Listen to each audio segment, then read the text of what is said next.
Thank you very much, and thank you for your participations and your attendance. Today we will be talking about the US-Omani relations, and this issue will be tackled from different angles and from different perspectives.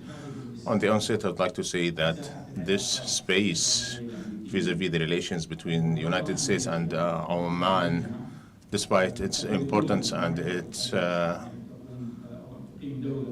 is deep-rooted in history. So it is the first kind of relations that Oman has conducted with the superpower. So at the strategic and research levels, it's very important. However, this is still in the dark, meaning that not enough research and studies has been conducted vis-a-vis this very important relations, and coverage of this relation is not up to expectations. So as I said, this relationship is deep-rooted in history, and it has developed with the development of time. So it did not go linear in a direct, continuous line. It didn't accumulated over time. However, it zigzagged, sort of speaks. As we know, Oman was one of the biggest and more influential regional powers. It was crucial for a superpower like Oman to engage into a relationship with the United States, although at that time the United States was living in some kind of isolation. However, these relations have developed over time, and this was linked to the development of issues. We know that the Omani Empire was separated or divided into two entities: the original Oman Sultanate and the part in Africa, Zanzibar. This was related to the advancements in the World War I, World War II, as well as the turbulences that Oman has or had witnessed during this period, internal turbulences, and also the British existence in Oman, which looked at the Omani-U.S. relations in an eye of envy. They were envious of such relations. However, with time, this relations has returned into with a different form that is in alignment with the new landscape in the area, especially after the withdrawal of the British in Oman 1970-71, and with the emergence of a new world order post-World War I. So this made the United States a superpower that has replaced the British Empire or the British influence in the area and its involvement in the political landscape in the Gulf states, in particular Oman. So Oman returned back to the deep-rooted relations and built on it. We have three approaches. So I don't think there is a need to introduce the speakers and the panelists. Their bio are available in the handbook. So again, in this session, we will cover the U.S. political attitudes toward Oman during the 19th and 20th centuries. So we'll talk about the political aspects and the military aspects which has developed between the two entities. Then we will dwell on the economic relationships, especially in the ruling of Sultan Said in the 70s. So we'll start with Saud Beit Fadhil. He will talk about the U.S. political attitudes. And I would like to remind the panelists that they have 15 minutes for each presentation. Rana and Alghalia, they will share this 15-minute time. So they will speak, each will speak for 7 minutes. So we'll start with Mr. Naser. The floor is yours. Peace be upon you all. On the onset, this presentation is not mine. I am presenting it on behalf of my colleague, Mr. Saud Beit Fadhil, who unfortunately couldn't make it. The title of this paper is the U.S. Political Attitudes toward Oman during the 19th and 20th centuries. I will focus in my presentation on a number of aspects. The start of these relations that started in the first part of the 19th century and the development of this relation during Sayyid Saeed bin Sultan. And the third dimension I will talk about, the U.S. tries to restore its interest in the area. However, before I talk about these three fundamental issues, I would like to give you a historical background.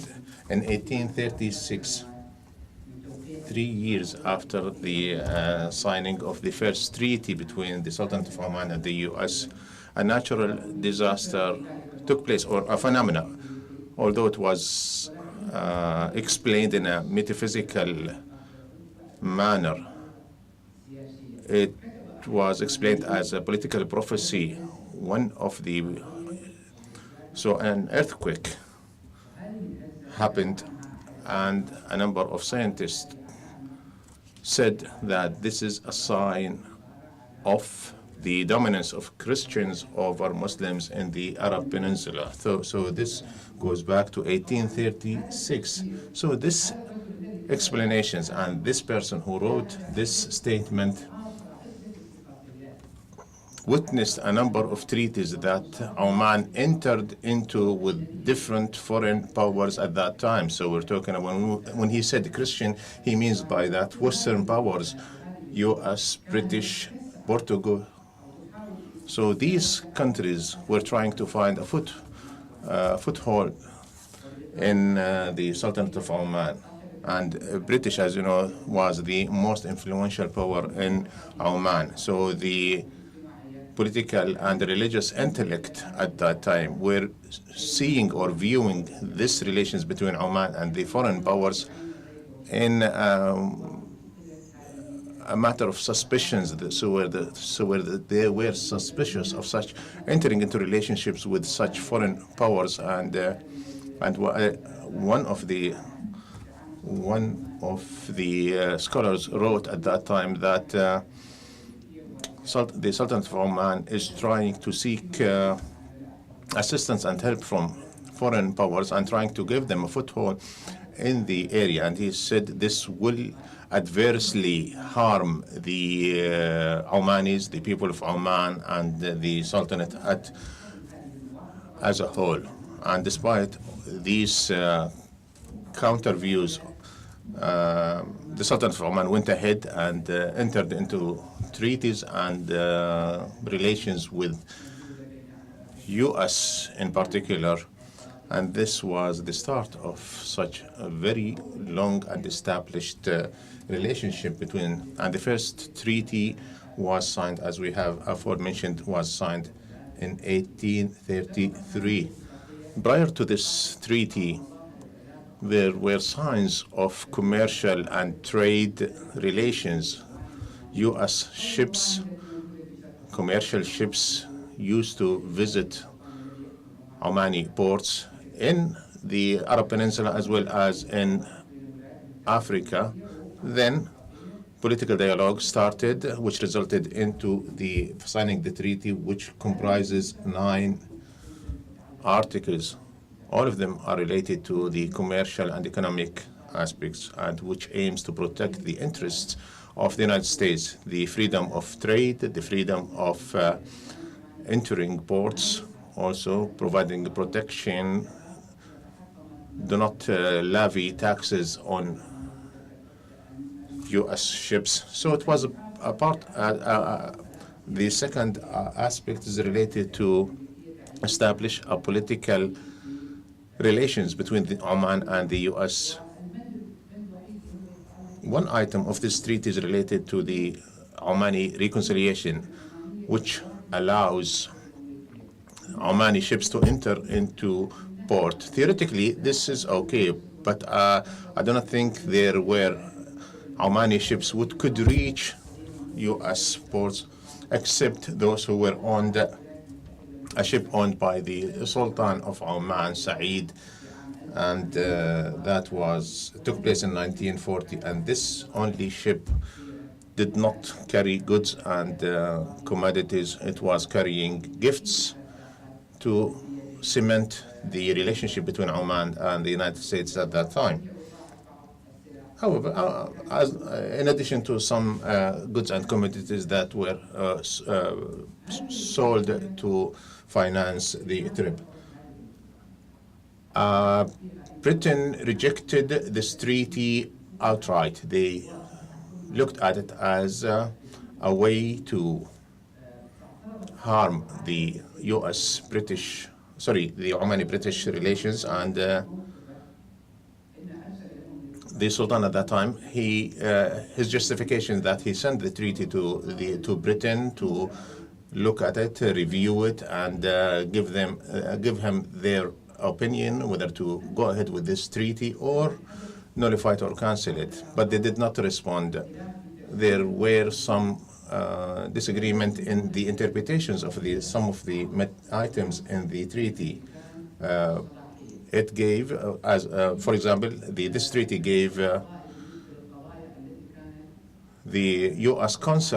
general counselors, to intervene in the judicial system,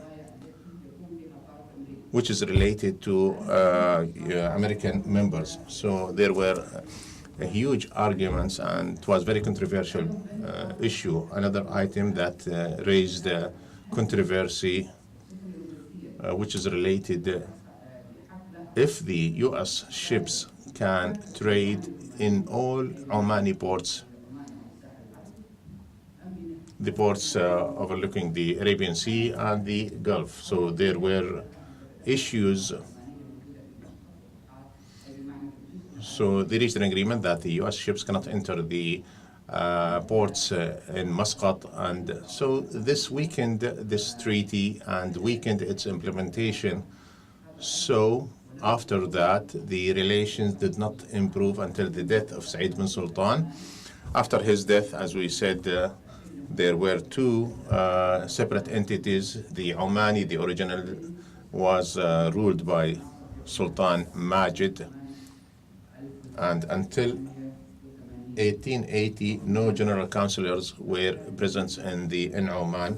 After that, a general counselor was appointed, and he stayed 16 years in his post. Another one followed him.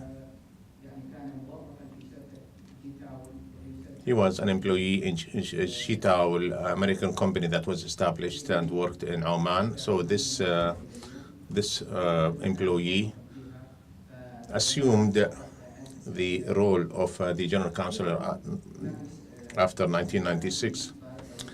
I have missed a point that there were successively a number of general counselors, especially after the signing of the treaty. After the signing of the treaty, the American counselor was established and was led by American citizen. He stayed months only, then left, followed him, and from his name it seems that he is Arabic, and maybe he is an Omani. His name was Said bin Sultan. He was an interpreter working for the general counselor. So when the general counselor left, he was assigned to, he was asked to run the affairs of the consulate and on behalf of the United States.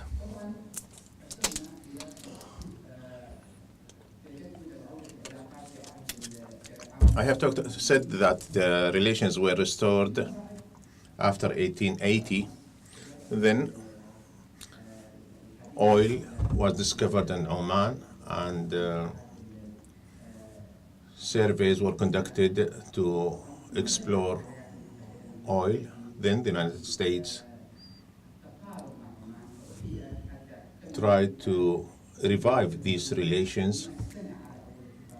And after 130 years of signing the first treaty between the two countries, a diplomatic mission was sent back to Oman to celebrate the restoration of relations. Thank you, Mr. Nasser. You observed the time. Now we will move to Bahia. She will talk about the U.S. military presence in Oman between 1942 to 1972 and its impact on military stability on the Gulf region. Microphone.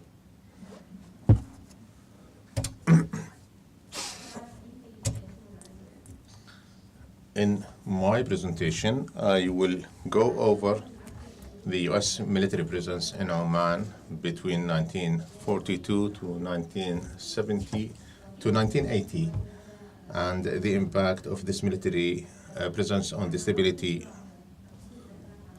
of the Gulf region. I divided my presentation into three: the origin of these relations and its development until 1932,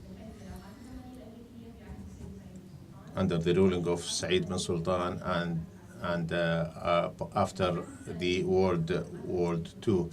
The second aspect, it will tackle the military relations under the ruling of Said bin Sultan, the facilitations that and the presence in Masira Air Base from 1942 to 1945. The third aspect will dwell on the presence in Oman between 1970 to 1980. Alghalia and Rana, they will tackle the economic relations, so I will quickly go over it. As I said, after the signing of the Friendship Treaty in 21st of September 1883, and sending the first representative to the U.S. and the expansion of the economic and the trade relations, and also establishing the hospital for the American mission. Also, after the World War II, the economic relations expanded enormously. Oman was exporting date. Then, under Said bin Taimur, the 1833 treaty was amended. Again, I will talk about the military relationships under the ruling of Sultan Said bin Taimur. I will talk about the negotiations to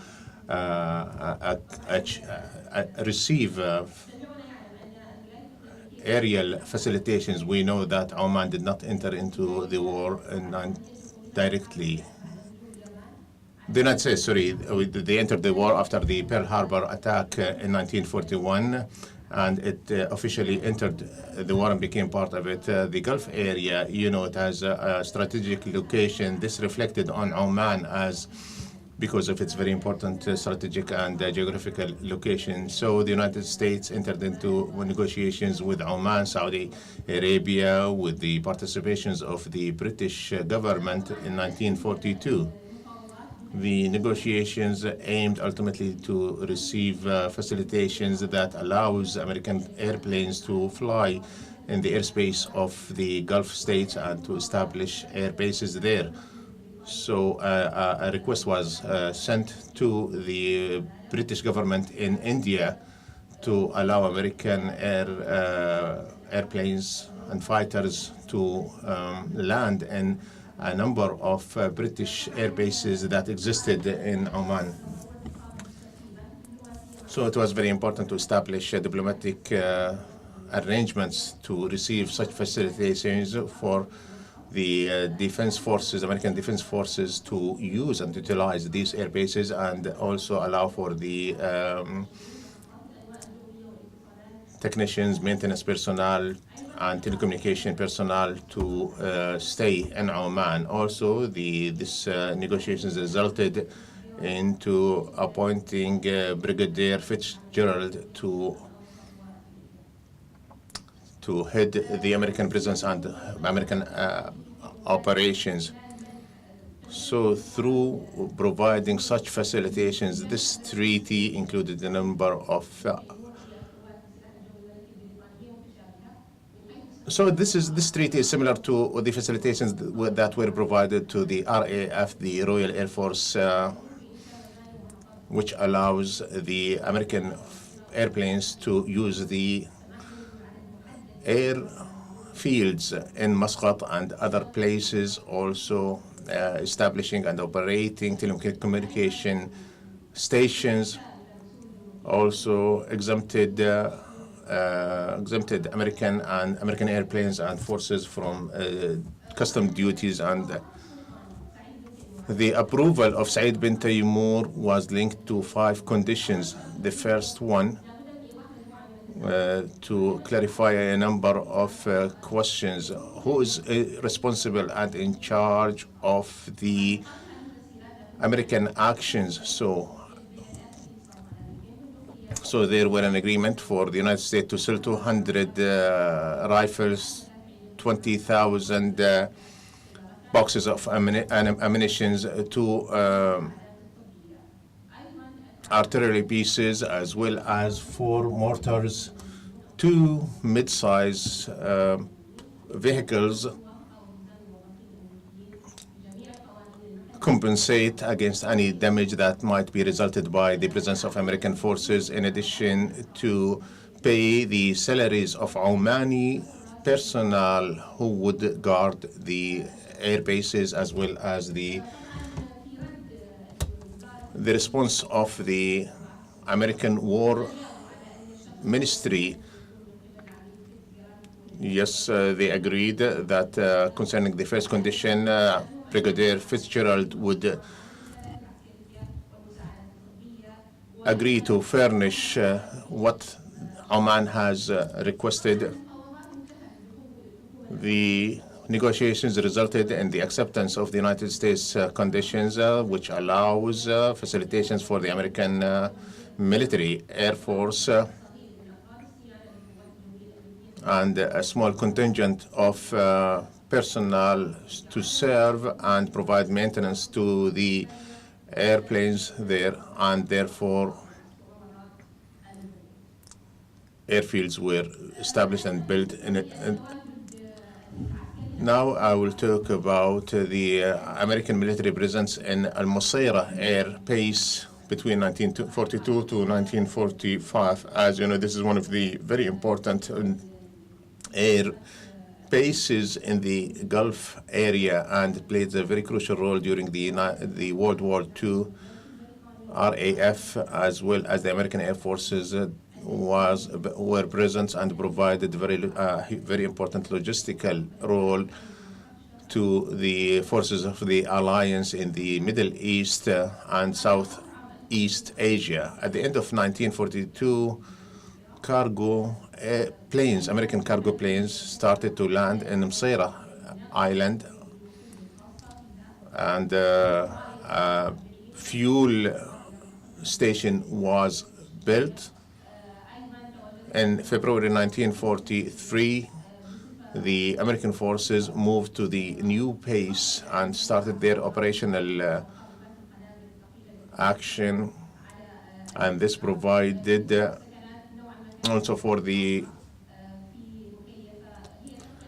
military establishments, for the personnel and for the soldiers. There were developed facilities, housing facilities that include air conditioning, cinema, theater, in addition to other facilities.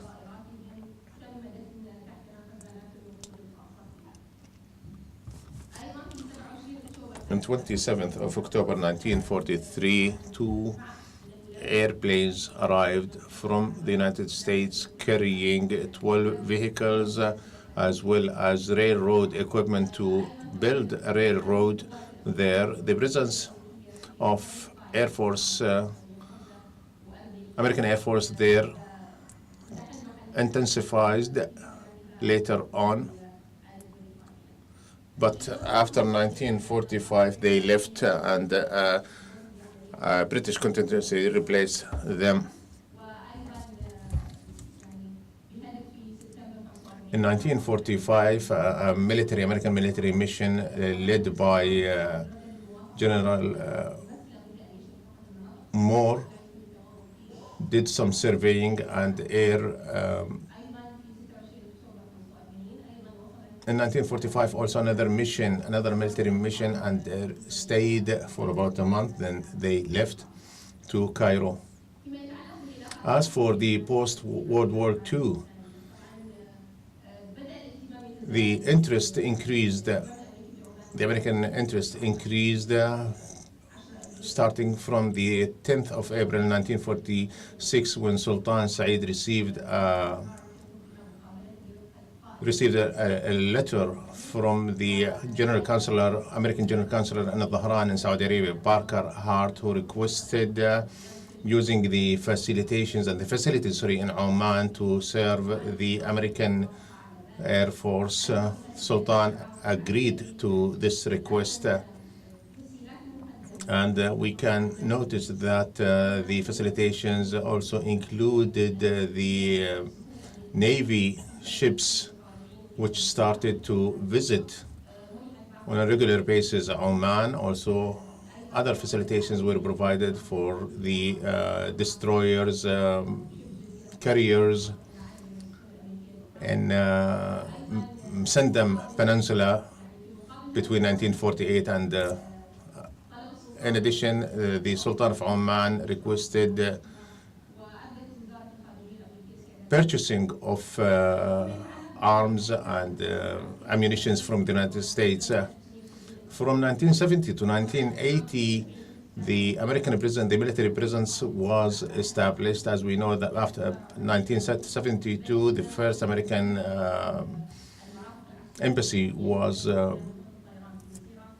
established in the United States. So Sultan Qaboos and the American administrations entered into negotiations. They did not reach an agreement until 1975, when Sultan Qaboos visited Washington, and he met with the American presidents, the Secretary of Defense and Secretary of State at that time. Upon that, the United States asked the Omani authorities to allow their airplanes to land in Sara Island. That was to counter the Soviet presence in the area. As I said, the American military presence intensified by providing the Tau anti-aircraft batteries. Between 77 to 80, the US-Omani relations developed.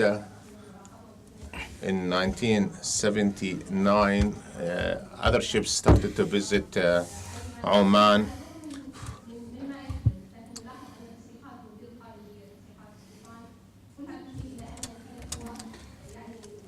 The statements of the Sultan that there are no military bases in Oman, but it's just temporary facilitations, or the agreement about reaching the American facilities, and after 7 months of negotiation, they signed the agreement for the United States to use the Omani facilities in many locations. The agreement or the convention includes that the United States has to inform the Omani authorities about the use and the arrival of American units, not to use any of the Omani territories for any other purposes, and the Americans should, outside the military facilities, be dressed in civil dresses, This convention provided the use of Omani military facilities in a logistic way against economic aid for Oman. The United States started selling arms, weapons. They sold 6 many types of weapons like missiles and Jaguar and others, in addition to trainings in the United States to use these weapons, the military, also using the military bases. The United States used the basis of Mtghir as a assistance base, so they were there temporarily. But in addition to that, with the presence of technicians, when they are operating certain or conducting certain operations in the Gulf, this basis helped the American planes to reach their targets, and also the participation in the Desert Shield. These are the main outcomes of the study. So the relations between Oman and the United States are very old. They go back to 1832 and developed into military relations. After 76, Mtghir base was used to some military actions for the United States, and the Americans committed to strengthen and develop Omani forces. Thank you, Bahia. We go to the economic aspect, and you have 7 to 8 minutes. We thank the Arab Center for this invitation. I will talk about the economic relations between the United States and Oman from 31 to 70. These relations started after the independence of Oman. Oman was one of the first countries that the United States wanted to consolidate its relations with regard to the strategic position of Oman, in addition to its strength in the area at that time. So there were many trips to the seaport of Muscat. 6 people were in that campaign, but this port was weakened because of the Qawasim or the Qasim's people, and the international trade was not allowed anymore. Things changed in 1825. The Laurel reached Zanzibar, and then in 1826 many American ships, 4 of them, and in 1827 8 ships arrived at Zanzibar transporting goods, and they were taking ivory and other products from Oman. In 1840, Said Al-Ka'bi with the ship Sultana, the trip took 89 days, and the American president received presents, 2 horses and many gold and precious metals, jewelry, also materials, tissues, clothes, and also powder. The United States had the Civil War, and there were also unrest in Oman, and this affected the economic relations, but they resumed in 1879. The American consulate was reopened, and export-import continued between the two countries. And in Sultan Taimur bin Faisal, there was the World War I, and the economic relations were affected by that. In addition to problems, internal problems, the Sultan Taimur was keen to keep these relations with the United States, as well as political relations, and he was giving special care to the Americans in Muscat. Sultan bin Said took the power in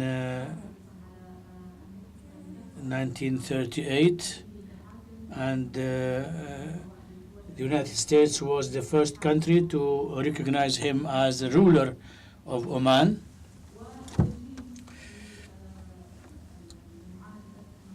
And there was a renewal of the agreement between the two countries, and the Americans sent their delegation in 39 by Paul and Shaw in 1933, and they invited the ruler to visit the United States.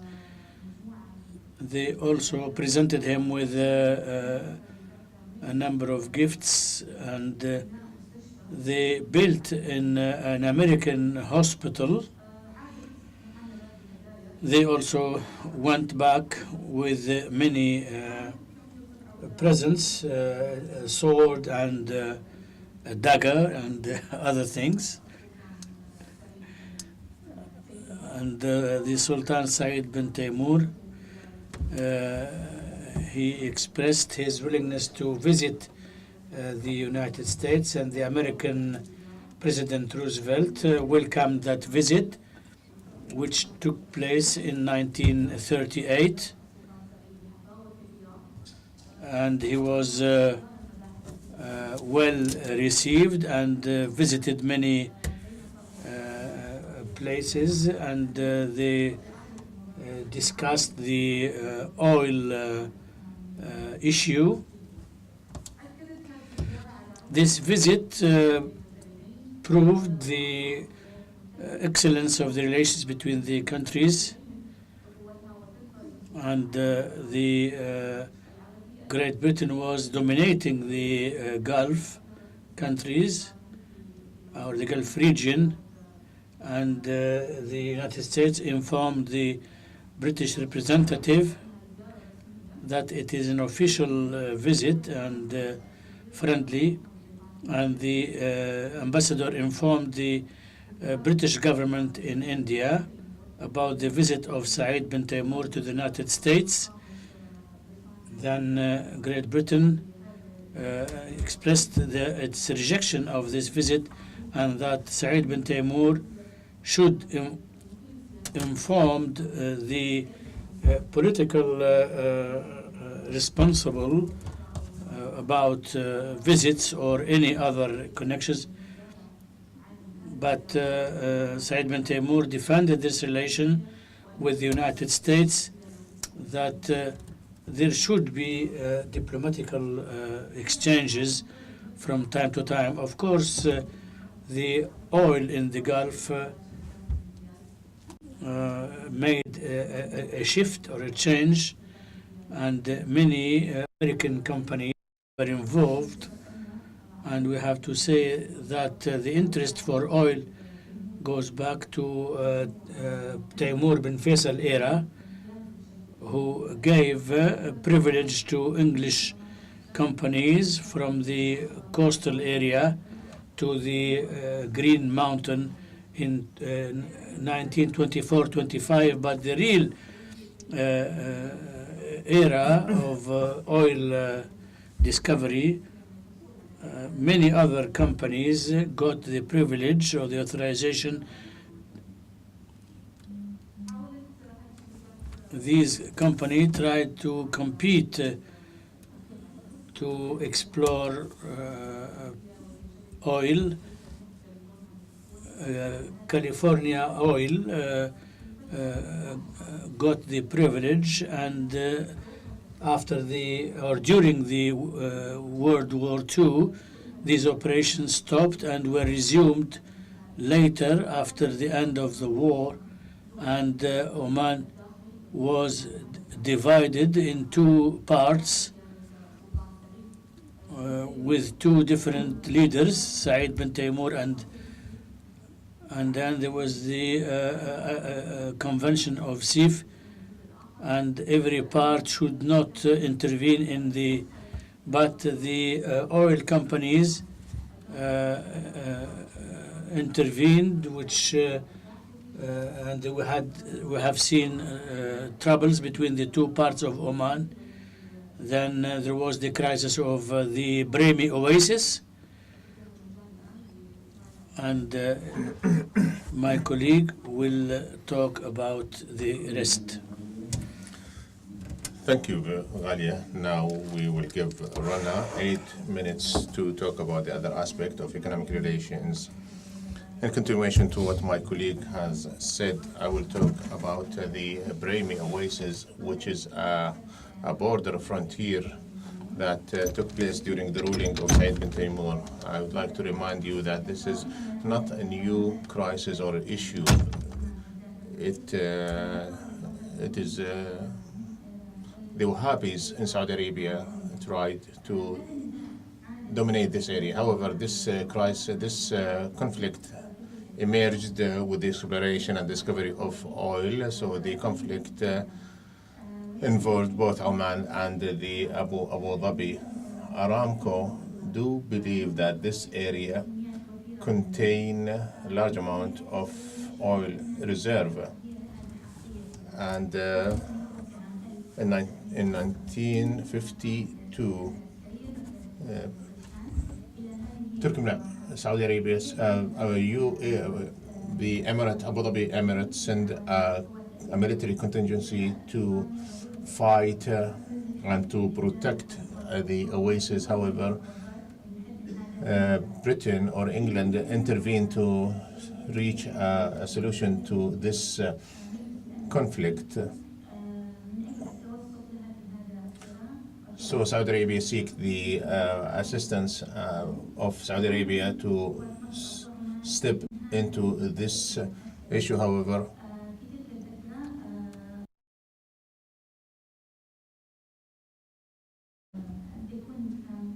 it was decided that Brahmi would be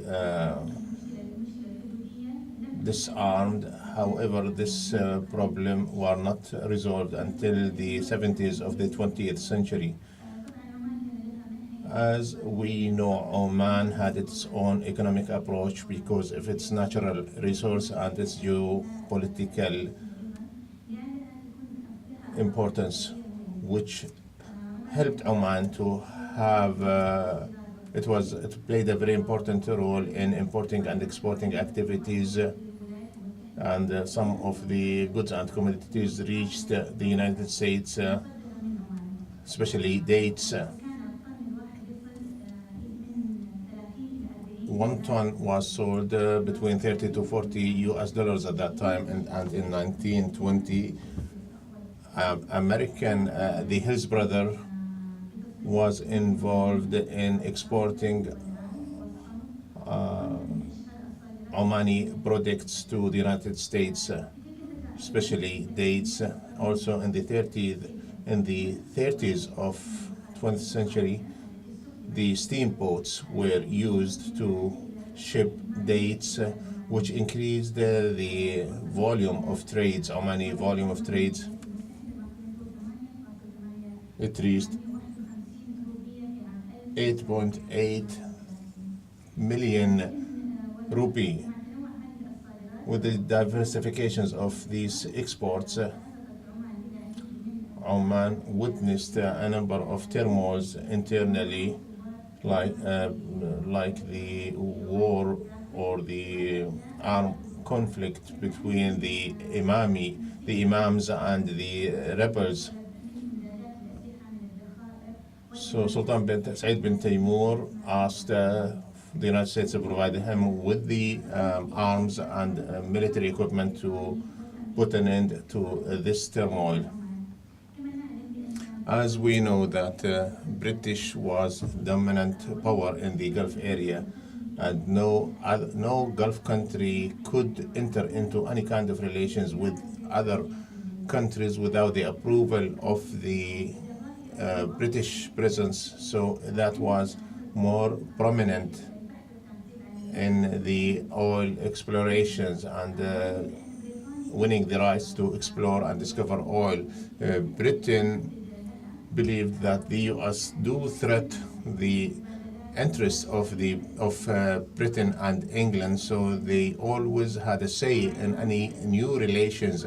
And when California Oil won the right to explore and discover oil in the British official in Oman warned Oman against issue this right. So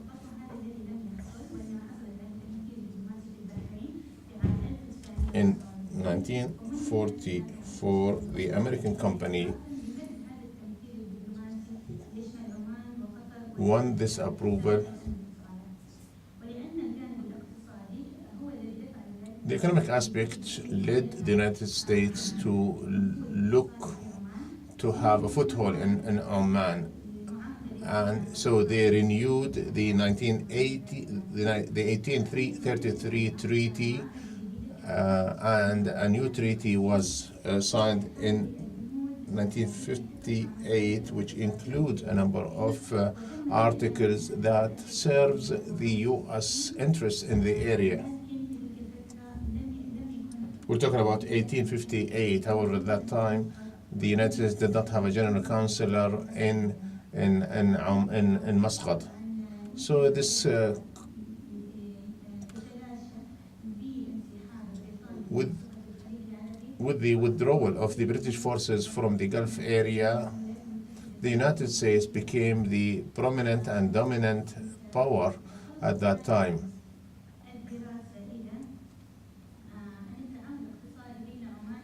Now, my study shows that the economic relations between the U.S. and Oman goes back to the first treaty signed between the two countries in 1833, and which governed the economic relations between the two countries.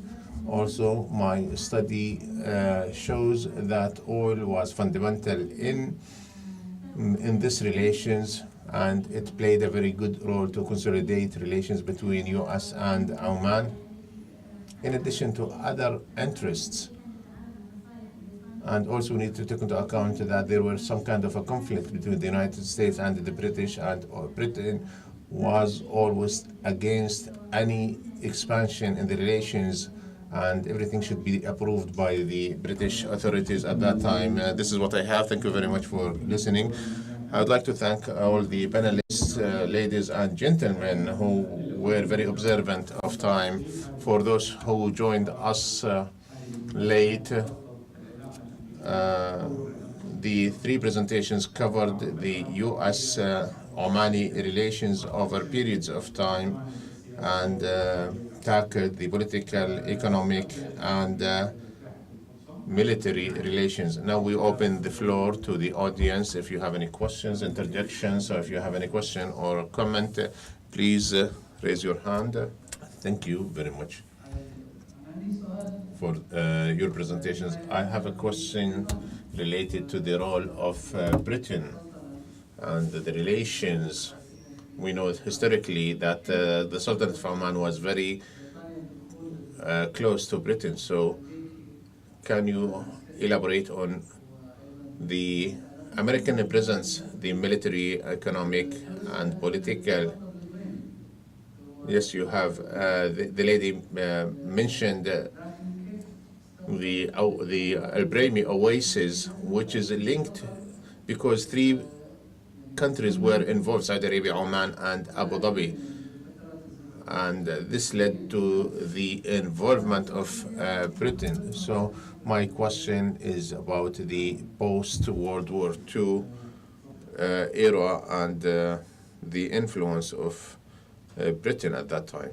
My question to the issue related to, we need to differentiate between the political and the diplomatic relations. Yes, there are diplomatic relations as well as political relations. You tackled the diplomatic relations between the two countries and the establishment of diplomatic relations. However, the political relations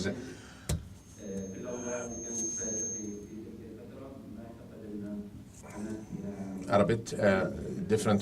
You did not focus fully on this issue. Naser, you talked about a very important issue which was not covered, and the role of the intellect in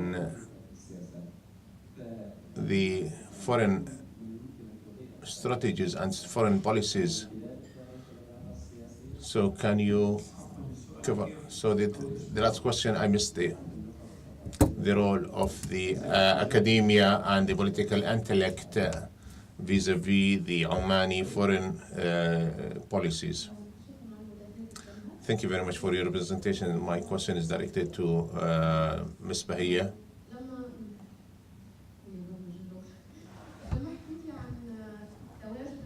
You talked about the military presence or the cooperation and the facilitations provided to the military forces during over a century and a half.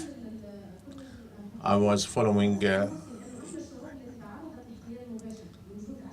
and coming from Tunis, we were under direct occupation, and this is related to the sovereignty and the decisions and our control of our sovereign rights. So my question to you, the Omani sovereignties, was that taken into account when you forged military relations? So can you,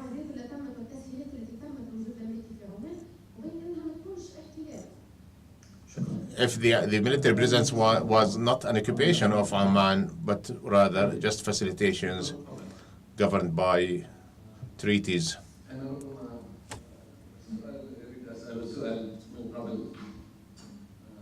I have a question that was raised before. However, unfortunately, I wasn't here at the beginning of this.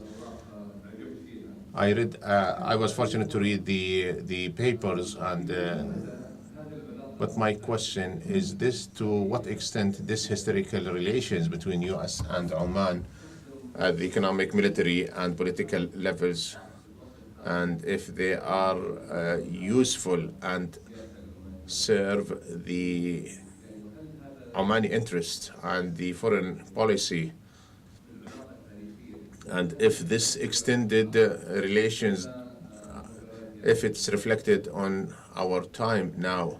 Now we give the panelists the time to answer. So for the general questions, I implore them to respond quickly. So Dr. Ali talked about the position of Britain vis-a-vis the US-Omani relations. Also, Dr. Baabood, when he asked if we can build on this relationships, or is it has finished? So Bahia, if you would answer before we move to the more specific questions. The acceptance of Britain at the beginning of the negotiations, it was conducted through the British government and their presence in India.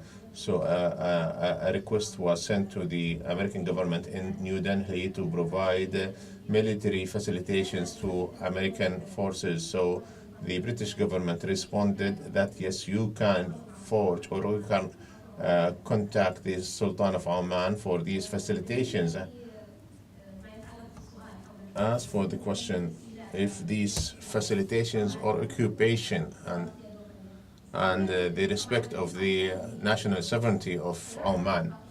Yes, reviewing these treaties, it limits the presence of these forces. They are not permanent bases. They are temporary bases to serve an interest and facilitations for the American forces during the World War II. So there is no continuous permanent presence, and they were contained, limited to the areas without expansion. The second treaty, 1980, clarified this issue and governed these relations. And in meetings with the Sultan Qaboos and the Omani foreign ministers, they explicitly clarified that these are facilitations, are not permanent presence. You talked about the role of the intellect and the academia. I'll go back to answer the first question. Historically, Britain, when they signed treaties with Oman, the first treaty was signed in 1798. So at that time it was the dominant power in the area and would not allow any other country to have even a small space in Oman. When France and the US tried to forge relations, and in 1833, the British objected the signing of such treaty and asked the Sultan Said bin Taimur to abolish and cancel this treaty.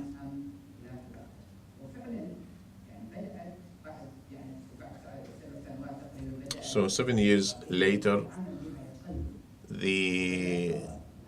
this treaty was weakened, and there were some issues and controversies related to the sovereignty, because the American General Counselor, believed that he has the right to interfere in the judiciary system.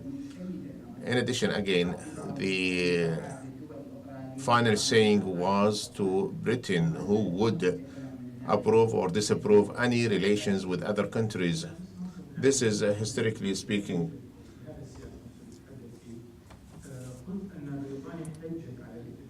You have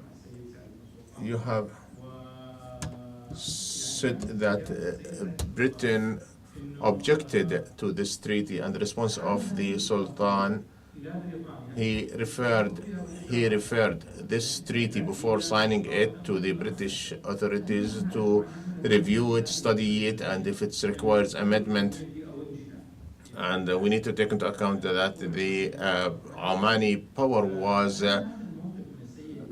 very prominent. So this position of Said bin Sultan shows that the final saying was in the hand of Britain, and the national sovereignty was not respected, and they have no. This is open to discussions vis-a-vis the national sovereignty and to what level it was respected. So again, the treaty that was signed between Oman and Britain in 1798 limit the power of the Sultan at that time. He cannot forge or enter into any agreement or without the approval of Britain. So this treaty dated 35 years before the treaty between US and Britain.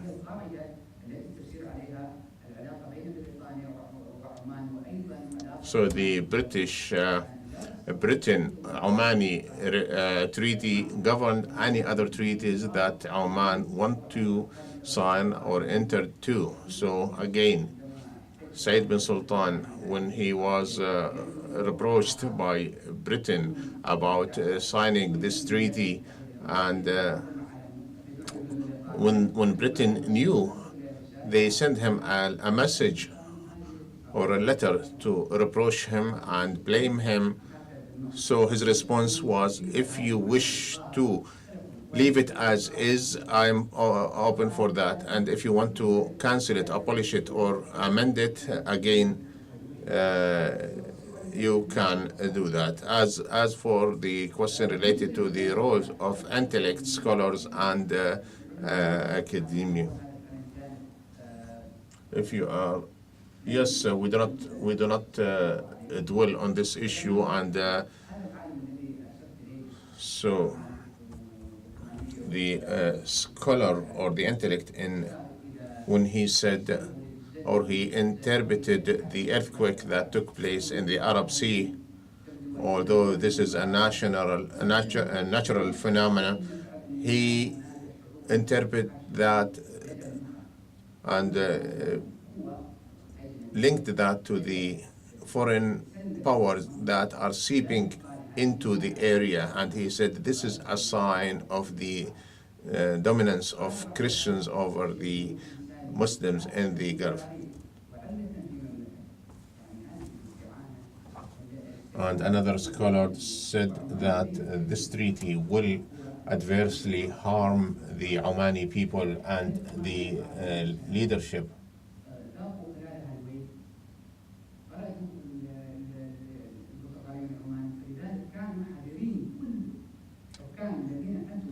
Also, we have to take into account the British occupation after over 100 years, and the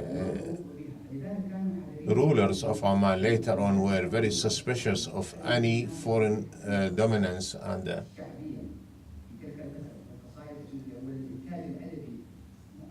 there were literature at that time that expresses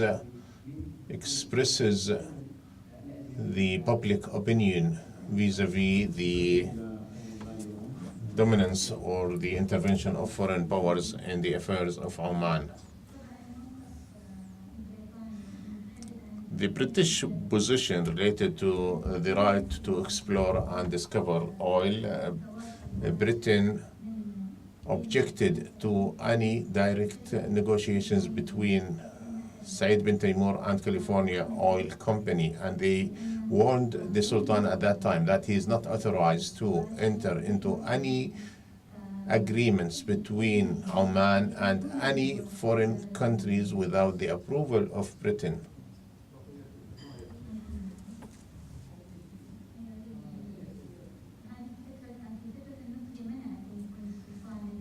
So at that time, Britain warned against any direct contacts. Also, when the Sultan visited the US,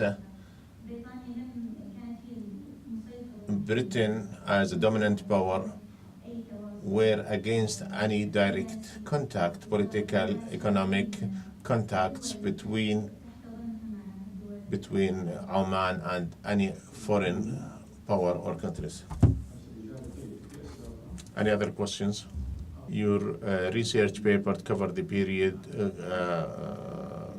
Omani-US relations until 1972.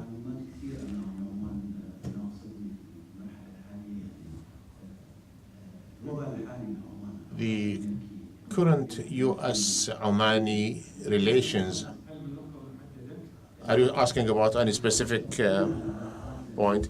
No, I'm talking about the impact of the US-Omani relations on the decisions, political decisions of Sultanate of Oman. لا يصل المترجم. The interpreters cannot hear the question without a microphone.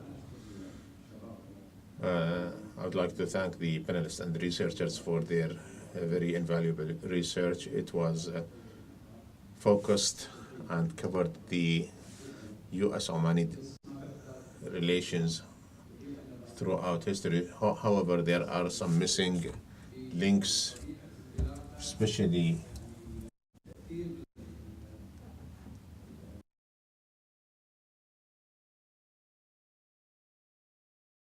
the other states. We know that Oman was very fundamental in the history. It played a crucial role and fundamental role in the development of the Gulf.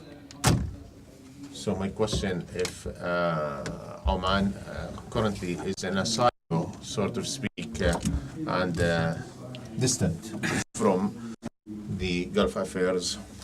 Relations on the decision-making of Oman. How independent are the Omanis in taking decisions with regard to the domination of the United States on Oman? So we left now from history to politics. I let you express your opinions, and you don't have to answer if you don't want to. It appeared in 1952 when Saudi forces with 40 men were in Brimi, and they started trying to have signatures from some sheikhs to impose some zakah. Said bin Taimur decided to take the things in charge, and he started gathering his forces, which was formed of different types, troops, and it reached 8,000. They gathered in Suhar, and there was an alliance with Imam Abdullah Al Ghilani, and he was leading the Imama, and they agreed on alliance to bring the Saudi forces out of Brimi. Before the allowance, the political agent came to Suhar to stop the military campaign, and the British authorities will intervene to try to reach an agreement. The presence of Saudis continued until 1955, and the Sheikh of Abu Dhabi intervened with its forces, and also the forces of Muscat and other forces from British, the Royal Air Force, and they were thrown out at the end. And it wasn't solved. It was only solved under Sultan Qaboos.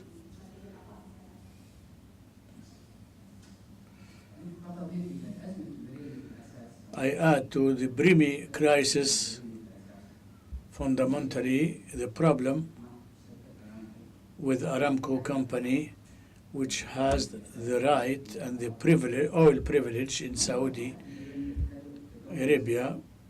Brimi has 7 areas. They belong to Oman, but there were parts under Abu Dhabi and some to Oman.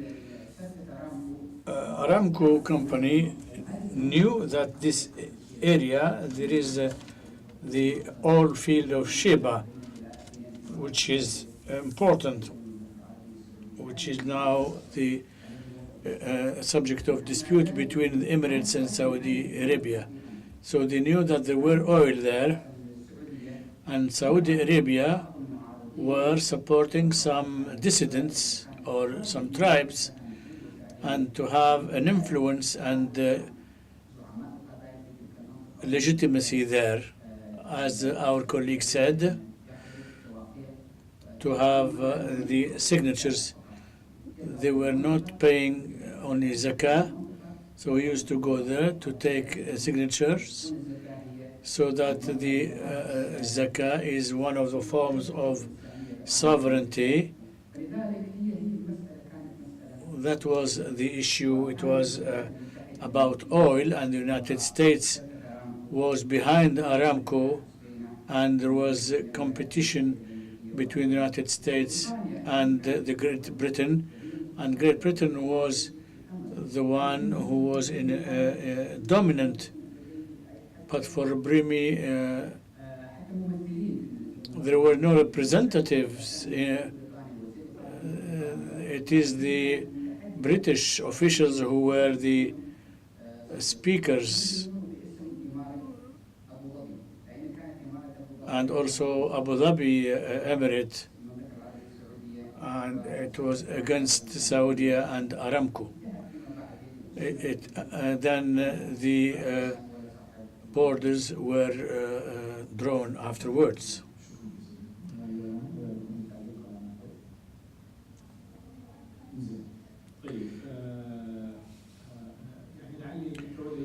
Maybe I will answer the last question, but if there is any comments or interventions, we have around 7 minutes. No? For the independence of strategic decision-making for Oman, is there independence in having these sovereign decisions? Is it a full independence? And I think this is a situation for all the Gulf countries. There is no country who has a full independence in building their strategic choices. And the evidence for that is the Omani decision is independent, is the policies, the position of Oman towards Iran. There are independent positions, or they are different from the Gulf positions. So there is a certain proportions of independence. But I think that the decision maker in Oman, while doing so, he evaluates the options available, and there are many factors which, what is the self-image? How does Oman see itself? It was an empire, and it was the only country in the area. So this reflects on the decision maker. The others, there is no secret that there is some tension between the Oman and the Saudi Arabia, and there are many options for Omani which are in contradiction with the Saudi choices, and this also influences the decision making for Oman. The internal situation in Oman also is different from any Gulf country except Saudi to a certain extent. In Oman there is a variety of cultures, and there is a history of conflicts. Oman didn't unify before 1970. I think that the decision maker takes into consideration all these aspects while making his decision. Historical considerations, internal considerations, and strength, the tribal strength. So the internal factors, the balance of powers. Oman looks at Iran as a partner. Geographically, it cannot be differently. And Iran is a regional power. And the Yemen issue, it's the biggest humanitarian catastrophe. So what would happen if these millions of people who are threatened by starvation come to Oman? We have only 10 million Yemenites who are looking for food. If without Al Mahra province, which is between the two countries, the Omani government would find themselves in a very difficult situation. So these regional considerations also reflect on the decision making of Oman. This is the end of our meeting. Thank you very much, and thank you for your interest. And before ending, we have to remind you that there will be an evening dialogue session which will be take place about the problematic of identity. So we are all invited to take part to this session. It's 6 o'clock, isn't it?